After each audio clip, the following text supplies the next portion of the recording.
Empire Beneath the Sun, the untold saga of ancient Egypt. Egypt, river, empire, collapse, and global crossroads. Long before Egypt rose, Mesopotamia had already seen the growth of Sumerian cities and the Akkadian Empire under Sargon of Akkad.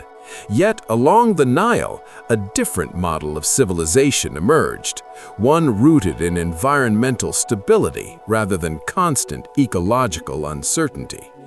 Geography and the birth of unity.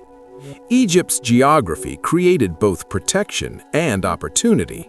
Deserts shielded it from invasion, while the Nile River formed a fertile corridor through arid land.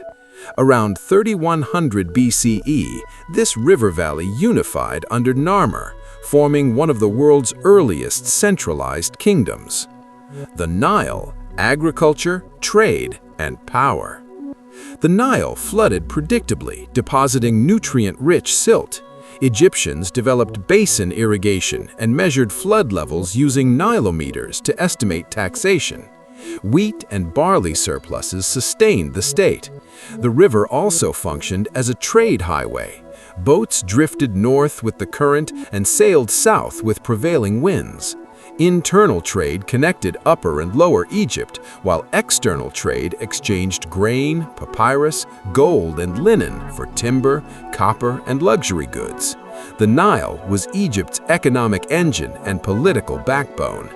However, Nile variability mattered. During major drought episodes such as the 4.2 kiloyear climatic episode, low floods reduced agricultural surplus. Because centralized rule depended on surplus redistribution, environmental stress weakened royal authority and contributed to fragmentation during intermediate periods. The rise and what made Egypt stand out. Egypt stood out for its early unification, centralized bureaucracy, religious cohesion around Maat, and monumental architecture. The Great Pyramid of Giza symbolized not only engineering brilliance, but also ideological unity. Archaeology confirms organized labor forces built these monuments, demonstrating administrative sophistication. Egyptian administration of conquered territories. During the New Kingdom, rulers such as Thutmose III expanded Egypt into Nubia and the Levant. Rather than direct colonization everywhere, Egypt governed through appointed representatives. In Nubia, the viceroy of Kush acted as the pharaoh's deputy, supervising taxation, mining, and military oversight.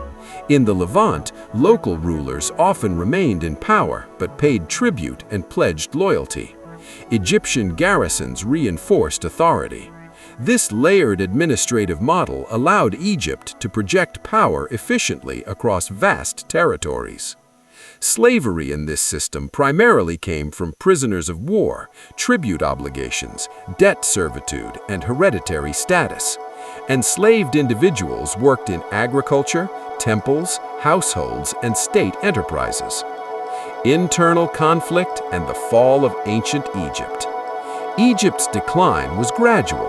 Intermediate periods saw regional fragmentation and rival rulers.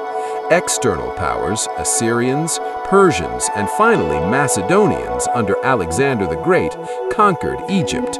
The final sovereign ruler, Cleopatra VII, fell in 30 BCE, after which Egypt became a Roman province.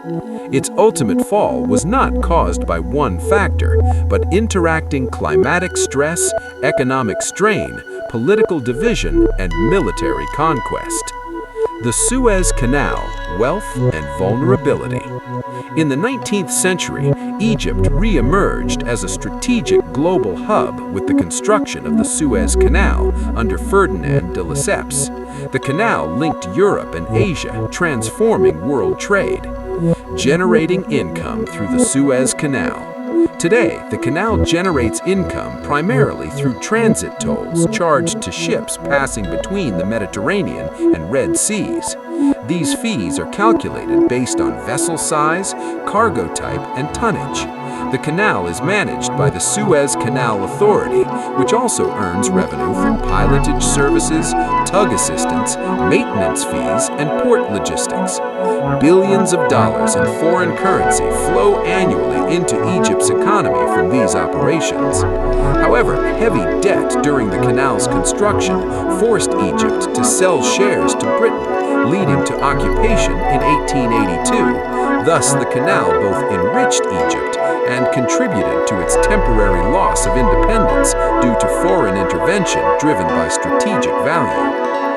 Egyptology, understanding the legacy. Modern knowledge of Egypt stems from Egyptology, launched when Jean-François Champollion deciphered hieroglyphs using the Rosetta Stone in 1822. Archaeology continues to reveal how geography, agriculture, administration, and environmental forces shaped Egypt's long arc of rise and transformation. Complete narrative arc for your channel. Egypt's story begins with geography, rises through agricultural surplus and centralized power, expands through strategic administration of conquered lands, weakens under environmental variability and internal fragmentation, falls under foreign conquest, and re-emerges as a modern trade powerhouse through the Suez Canal, earning revenue that once brought foreign control, but now sustains national influence. From Nile floodwaters to global shipping lanes, Egypt's history is a continuous dialogue between nature, power, economy, and resilience.